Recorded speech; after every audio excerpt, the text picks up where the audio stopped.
अब सबूत चाहते हैं तो मेरे पास सबूत पड़ा हुआ है और बाज़ाब्ता फाइल बनाई हुई इसमें जो कंसर्न डीएमओ साहब का लिखा हुआ है मेरे पास है, एनएचपीसी का नो ऑब्जेक्शन लिखा हुआ है मेरे पास, तहसीलदार का भी लिखा हुआ है, हर चीज का लिखा हुआ है मेरे पास सबूत है। मैंने ऐसे दिन दिहाड़े मैं मशीन लगाता था, ये मुझे अलो किया गया है माल डंप करने के लिए और मैं ये माल डंप कर रहा हूँ।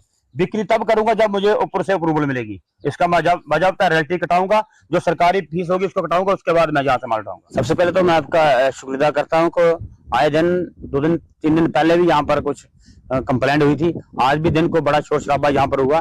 मैं आपके माध्यम से ये जानकारी देना चाहता हूँ कि ये जो मायने की बात चल रही है, मायने की नहीं है, डीसेल्टिंग है। इसके लिए हमने, जब मैं 2018 में दूसरी बार सरपंच बना था, तो जो 2018 में यहाँ पर मैक्सिमम पुलिस और जितनी भी जो एजेंसियां थी वो तंग करती थी हमारे ट्रैक्टर ट्राली वालों को। तो यहाँ के लोग जो थे अपने पीएमए का मकान बनाने के लिए, अपने डंगा लगाने के लिए, तो यहाँ से जो मटेरियल जो था वो एनएचपीसी यहाँ से कॉलोनी ये डैम जो है डैम से लेते थे। तो यहाँ पर पुलिस जो थी इनको तंग करती थी और इनको लाने देती थी। तो जो 18 में जब सरपंच बना, 18 से 19 20 तक चल रहा सिलसिला, 2024 में इस फाइल को मैंने डायरेक्टर मानी के साथ मैंने टेकअप किया और उनको कहा कि यहाँ पर मानी तो है नहीं, ये तो डैम के अंदर जो मटेरियल इकट्ठा हुआ है, बेस्ट मटेरियल है, ये हमारे गरीब लोग जनता ले सकती है, उनको लिए परमिशन दो हमें, ताकि हमारे लोग जो है ट्राली ट्रैक्टर वाले जो है जो नरेगा के काम होते हैं उनके लिए ये काम आ सके काम। तो उसके लिए हमने इस प्रोसेस को चलाया और साल के बाद 1 साल के बाद हमें ये परमिशन जो थी वो बाज़ाब्ता कागजी तौर पर मिली हुई है। इससे मैंने एनएचपीसी वालों से भी टेकअप किया था, उनसे भी कहा था, उन्होंने बोला कि हमारा यहाँ पर कोई भी अधिकार नहीं है, हम नहीं बोल से रोक सकते हैं, आप आम नो ऑब्जेक्शन है आपको, आप माल से लेते हैं तो स्टेट गवर्नमेंट से बात करें। तो हमने एक फाइल चलाई थी, इससे डीसी साहब से भी फाइल चलाई थी, हमने जहां भी एप्लीकेशन दी डीसी से मार्क होकर डीएमओ के पास आई और डीएमओ के पास जाके और पूरा हमारा जो पूरा प्रोसेस जो है हमने पूरा अख्तियार किया। उसमें हमारे कोऑर्डिनेट फोटो लगे हुए हैं और जहां पर एरिया जो है आइडेंटिफाई किया गया है मुझे मेरे लिए, और जहां डंपिंग करने के लिए मुझे कहा गया कि डंप करो माल, और डंप करने के बाद इसके बाद आपको परमिट मिलेगा और परमिट के बाद आपको माल बेचना पड़ेगा।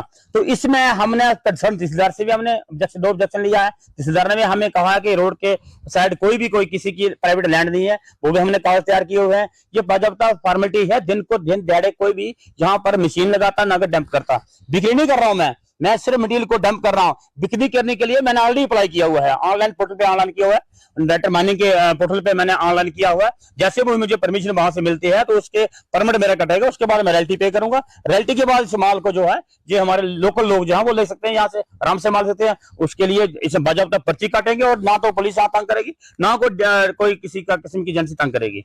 जैसे यहाँ पे आरोप लगाए जा रखे सिर्फ एक व्यक्ति, चुनिंदा व्यक्तियों को जो है वो फायदा पहुंचाया जा रहा है। नहीं, मैं तो ये कहना चाहता हूँ, सारे लोगों ने अप्लाई किया था। हाँ। क्योंकि अगर सीधे तौर पर बनी क्षेत्र में अगर हम देखा कहीं न कहीं सरकार का हिस्सा भी है, आप तो किस तरह देखते हैं? सरकार के हिस्से की बात नहीं है, मैं एज सरपंच रहा हूँ यहाँ पर और मुझे इस बात का पूरा पता है। मेरा एरिया रहा है यहाँ पर, मैं 2 बार यहाँ पर सरपंच रहा हूँ, मुझे अपने लोगों का पता है कि माइनिंग किस तरीके से माइनिंग होती है, खनन माने जाते किसी पहाड़ी खोदने। ये तो डीसेल्टिंग डैम का मटेरियल जो है ये हम इकट्ठा कर रहे हैं, इसलिए लोगों को दे रहे हैं। इसको बाज़ाब्ता हमने रॉयल्टी पे करनी और रॉयल्टी मैंने पे की है, मेरे पास सबूत है, मैं रॉयल्टी पे की है और आने वाले वक्त में रॉयल्टी पे करके ये पूरे लोगों को दी जाएगी, यहाँ पर दी जाएगी और सस्ते दाम पे दी जाएगी। सवाल ये था कि कई सारे लोगों ने अप्लाई किया है, इस तरह के आरोप हैं, इसके तरह के दावे हैं, और आरोप ये है कि सिर्फ आपको ही परमिट क्यों, बाकी जो लोग हैं जिन्होंने अप्लाई किया है उनको क्यों नहीं दिया जा रहा? नहीं, अब वो उस महकमे वालों से पूछे, वो जवाब देंगे। मैंने जो मेरे फॉर्मेलिटी जो बनी है, मेरे पास फाइल बनी है, मैं आपको दिखाऊंगा पूरी फाइल है।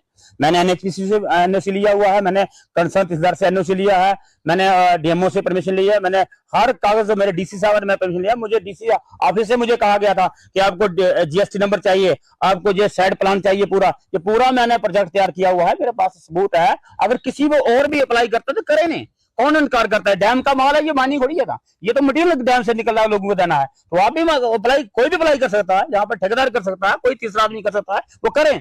लेकिन मुझे इस परमिशन लेने के लिए 1 साल लगा है। आप वो चाहते हैं यहाँ पर परमिशन दे देंगे, ऐसी परमिशन नहीं मिलती है। उसके लिए क्यों प्रॉपर चलना पड़ता है, ऑनलाइन सिस्टम है सारा, उस सिस्टम पे ऑनलाइन कीजिए, आप परमिशन लीजिए, आपको डीएमओ परमिशन देगा, डीसी परमिशन देगा, डायरेक्टर माइनिंग परमिशन देगा और एनएचपी परमिशन देगी। उसके लिए काम करना पड़ता, दौड़ना पड़ता है। ऐसे नहीं मिलेगी परमिशन को जाके दुकान पे गया सामान ले लिया, ऐसे नहीं मिलेगी।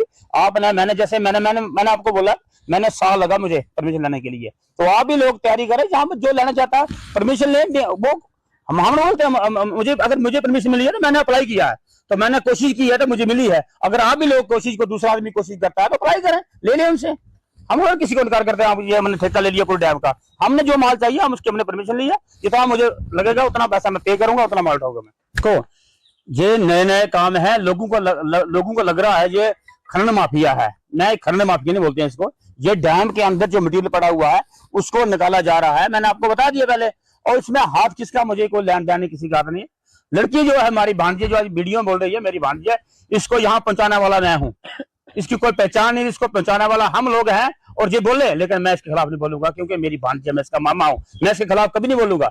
लेकिन इसके लिए अगर परमिशन चाहिए, बोलते हैं परमिशन चाहिए, आप अपने बंधु को ले जाइए, परमिशन लीजिए, डीसी से लीजिए, डीएमओ से लीजिए, आप एनएचपीसी परमिशन लीजिए। कौन इनकार करता है परमिशन निकलने के लिए? परमिशन लो, आप सभी लो परमिशन। मैं थोड़ा किसी को इनकार करता हूँ कि मेरा डैम मैंने खरीद लिया है। जितना मुझे मिडिल चाहिए वो अपने काम के लिए मैंने वो उसकी मैंने रॉयल्टी पे करनी है, उसके बाद मैंने माल उठा